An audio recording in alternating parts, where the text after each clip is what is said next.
What's going on, guys? Today I'm back with another H.A.T format replay review for you guys. If you're interested in sending in your H.A.T format replays, you can go down to the video description and find all the information on how to go about sending those in.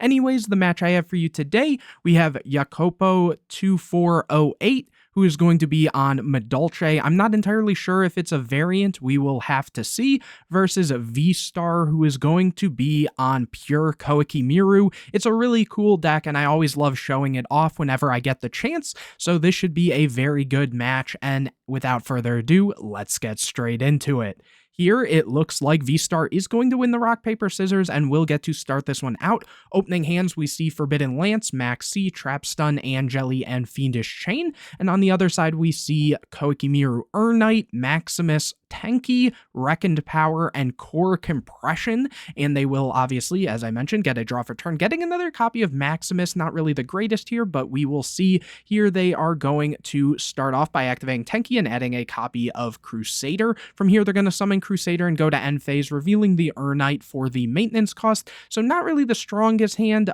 This deck does sort of have a problem if it doesn't have a way to get to the Iron Core, whether that's through like Diamond Core, or I believe the Pure build also plays the continuous spell that can search the Iron Core. But anyways, over to Jacopo, who is going to get a copy of Rhoda, so that is a very strong draw here. Usually whenever you have access to a Rhoda or something in Madolche, it means you can kind of do your whole full combo, and here it looks like instead they're just going to go for the Angeli, no real reason to fully combo off, and they are going to tribute that off to summon a copy of Hootcake from deck. Then they are going to use Hootcake, banishing Angeli, to summon a copy of Messengelato. Messengelato is going to be able to get a copy of H.A.T, and I guess what I should mention with that is, for example, if they are playing something like a copy of like Photon Thrasher or a copy of Spell Striker, usually that just gets you your extra extender. If it's a 3, then you can go for like Invoker, and if it is a 4, then, you know, sometimes it just lets you go for an extra rank 4 on top of whatever you'd already be doing. But here they are going to take it a little slow and just activate the Chateau to give their monsters a bit of a buff. After that, they are going to go for Rhoda, and it is the Spell Striker. So here they're going to banish the Rhoda to summon the Spell Striker, overlay for a copy of Levier, which they can detach the Hootcake to summon back the banished Angeli, from there overlaying for a copy of Ragna0. Okay, so getting lots of pluses here, and it also, well, I guess in theory, but it looks like they're going to battle phase, but it does, you know, kind of pressure V-Star here. So here they're just going to attack over the Crusader and then attack in with Levier. And at that rate, I guess maybe, I don't know why they would activate the Chateau. Maybe they were considering not going for the Rhoda play, because by activating Chateau, if anything, it gives you more cards on board. And at that rate, you know, your opponent has a higher likelihood of going into something like an Exciton. And in general, Knight is one of those cards that really spirals out of control in terms of being able to make rank 4s and stuff if they have the core. Though I guess by summoning Crusader and revealing the Knight, it kind of, you know, showed that you don't have the core at the moment, because if not, you probably would have gone for a rank 4 play on turn 1. But anyways, into main phase 2, Jacopo's going to set some back row, and over to V-Star, who now gets a copy of Diamond Core, so they can really start trying to pop off. They are going to activate it and add that copy of Iron Core. From here, they're going to go and use the Core Compression. It's been a little while since I read this, but in general, I will read it off for you guys. It says, reveal 1 Iron Core of Koa'Ki Meiru in your hand and discard 1 Koa'Ki Meiru monster to activate this card. Draw 2 cards. So they're going to be able to cycle here, discarding the Maximus and drawing a Upstart and Tour Guide. Okay, so very strong. Going for Upstart, getting another copy of Knight. Now, if they do choose to go for this Tour Guide, then, you know, this Max C is going to come in clutch. Here, banishing the copy of Diamond Core to protect the Koa'Ki Meiru monsters from destruction. They are instead going to summon Knight and use the effect, revealing the copy of Iron Core, but that Max C is going to be chained to that.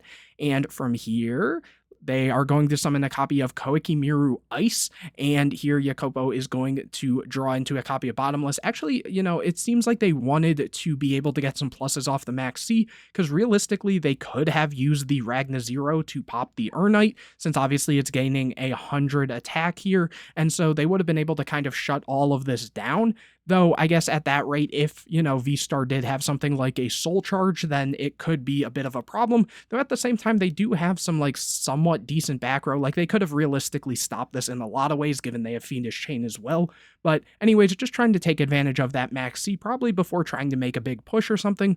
Here, overlaying into a copy of Exciton. As I mentioned, here Jacopo gets a copy of Hootcake. They are going to use the Exciton, but obviously that Fiendish Chain is going to meet that. After that, they are going to banish the copy of Iron Core Koa'Ki Meiru to summon the copy of Maximus. This card is really strong, 3000 attack, and it also says once per turn during the main phase, you can select and destroy one card your opponent controls. So just a very good card overall, and it has the protection from the Diamond Core, so even better.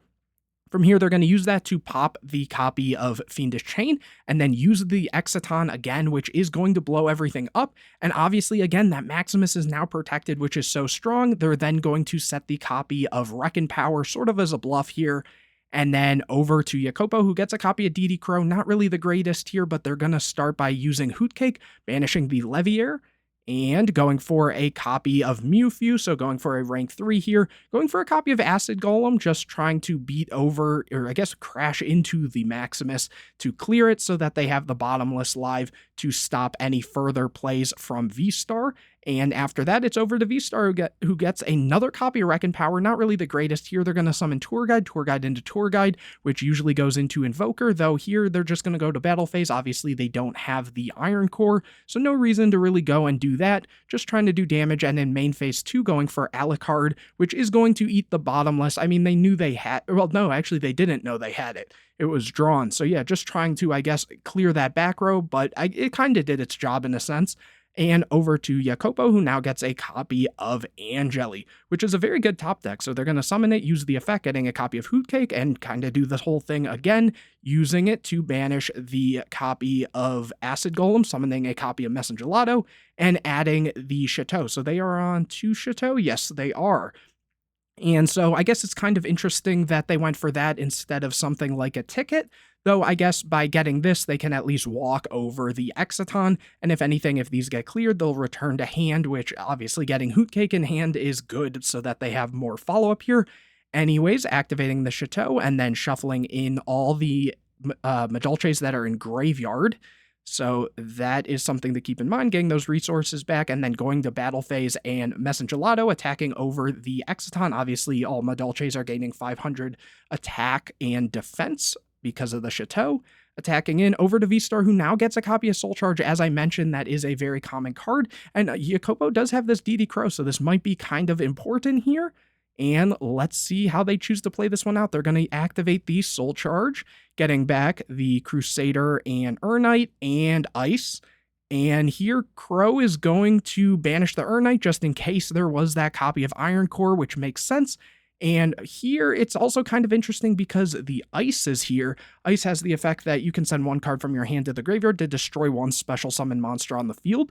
So, that is a way to, if they wanted to, for example, clear the Messengelato, because, or I guess I should say the Hootcake, I believe, was summoned off of the Angeli, so this card currently can't be destroyed by battle, so they could out that, but at the same time it would, return to hand, so that's not really great. I think it would be better to go for like an Honor Arc or something. Here, going for a copy of Ragnazira, okay, so that is an option too, going and destroying that, and so, wait, let me just see. If a monster in your deck would be returned to the deck, you can add it to your hand instead. Oh, so it's a you can. Okay, whatever. And so here, drawing into a copy of Crusader. And after that, over to Jacopo, and right away, Ragnazero is going to be activated to hit the Hootcake, which is going to bounce to hand this time, so they did want it. And, in terms of the Messengelato, you don't really want it in hand. The only time it's all right in hand is if you have a copy of, oh, I guess I got shuffled back, the Mewtwo, because then you can special summon it, you'd have a beast and stuff, but usually, hard drawing those is never good, so shuffling it back does make sense. And so, anyways, let's see here. V-Star gets a copy of Mind Control off that, and then Jacopo's going to summon the copy of Hootcake, use the effect, banish the Ragnazero, and summon, let's see what they go for. They're going to go for the Messengelato, so this time they can add the copy of Ticket, which is very good for the grind game. Activate Ticket, set the Fiendish, and over to V-Star, who gets a copy of Trap Stun. They're going to normal summon Crusader, use Mind Control to take the Messengelato. Very strong play here. overlaying for a copy of Black Ship of Corn just so they can out the Hootcake, but there is that Fiendish, so that is going to meet that, and then Trap Stun is set over to Jacopo, who goes and gets a copy of Book of Moon. Obviously, oh, did they? Okay, yep, so anyways, Book of Moon is drawn, and here Hootcake is going to activate its effect, banishing DD Crow, and this time getting a copy of Angeli, and then going battle phase, and the Hootcake is going to attack into the Black Ship so that it can shuffle back and trigger Ticket, and then after that, because there is a Fairy Madolche monster, Ticket will be able to summon rather than adding to hand, so getting a copy of Messengelato.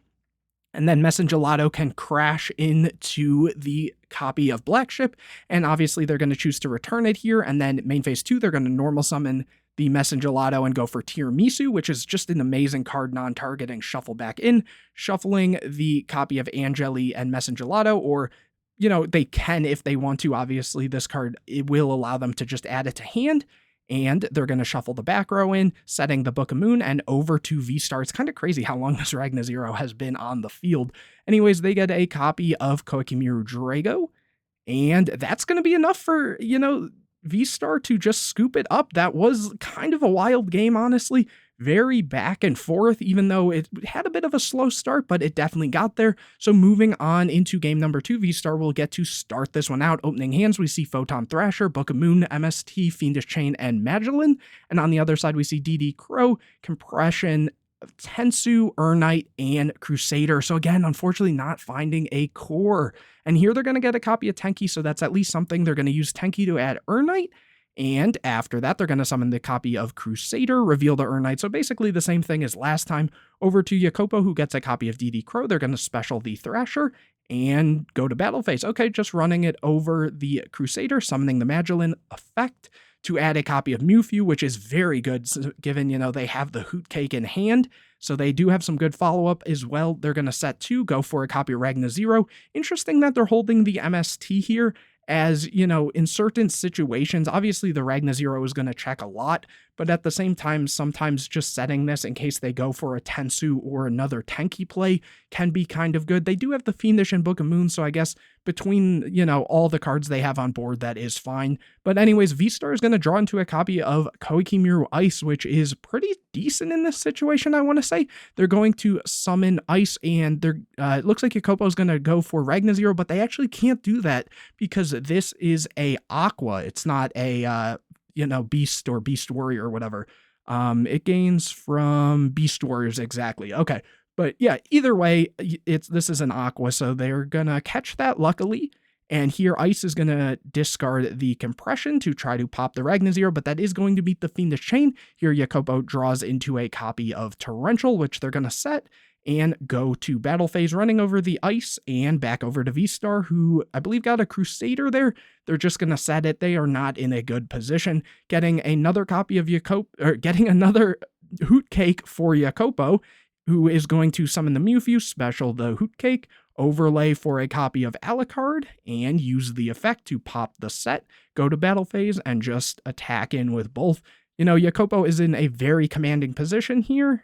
And over to V-Star, who gets a Max C, which, you know, it's just not good enough, so they are going to scoop it up. Very unfortunate that they just weren't seeing any of the iron cores in both games, really. They didn't see it too much. The fact that they were able to put up such a fight in the first game is very impressive. But anyways, hopefully you guys enjoyed this video. If you did, make sure to leave a like on it, comment any questions or videos you want to see in the future, subscribe to the channel, hit the bell to get notified anytime I put a new video out, share this video with your friends, and if you guys are interested in sending in your hat format replays, definitely go down to the video description to find out how you can do that, whether you won or lost. If you thought the deck you were playing or your opponent was playing was pretty cool, definitely feel free to send those in, as I'm sure a lot of people would love to see that. But anyways, guys, I will see you in the next video.